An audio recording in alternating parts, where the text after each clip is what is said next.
Hey, Neil Rice here with Profit and Honor, where we help you align your faith and your work for maximum success.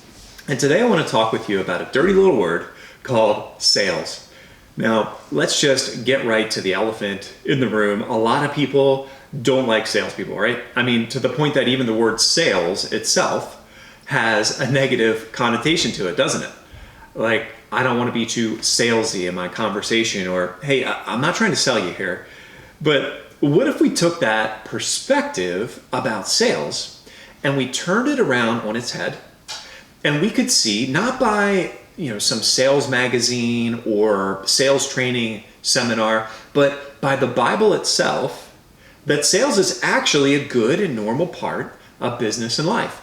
And the reason I'm on this topic today is because there are many businesses that have been hurt really badly by the coronavirus shutdown, and right now, and likely for some time to come, for many businesses, maybe yours, the marketplace has shrunk. The demand for products and services in some cases has shrunk drastically. And so I think many of our businesses have been sort of cruising along for, 3, 4, 5 years now in a great economic environment that really we didn't have to do a lot of sales and marketing to keep revenue coming in. Profitability, it was almost an automatic thing, but we might be headed now into a much tougher market where your willingness to sell your service, your product, your business might mean the difference between profit and loss, the difference between layoffs and keeping your staff, the difference between even keeping your doors open or not. And so let's get started by looking at what the Bible tells us about sales. So the first place we have to go is 2 Kings chapter 4, and we'll go through verses 1 through 7. And this is a story about the revered prophet Elijah. And this is Elijah with the SH, not Elijah with the J, right? So Elijah the prophet, who really is a spiritual giant. And what happens here is that one of Elijah's servants dies and leaves his wife a widow and with apparently a lot of debt. And she's not sure how she's going to meet her financial needs. So she goes to Elijah and says, what do I do? I don't have anything except this one small jar of olive oil.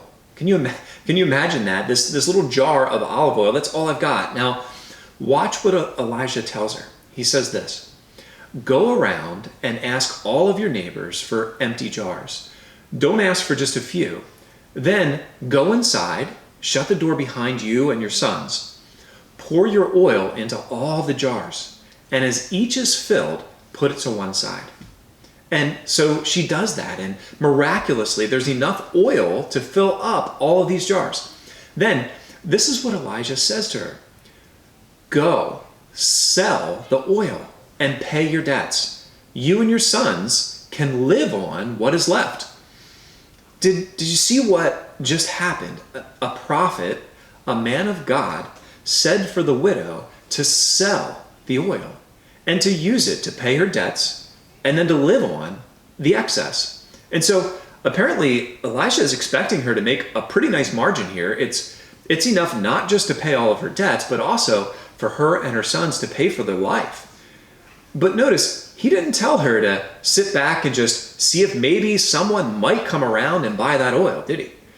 No, he told her to go and to sell the oil, to take active steps to get her product out to the market, to sell it.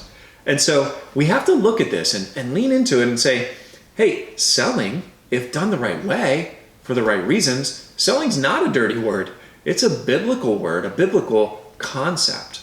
So I think this is really important for us to understand that there's nothing wrong with selling a good product, a good service that meets real needs. And if we do that honorably, honestly, well, we should have no hesitation about selling.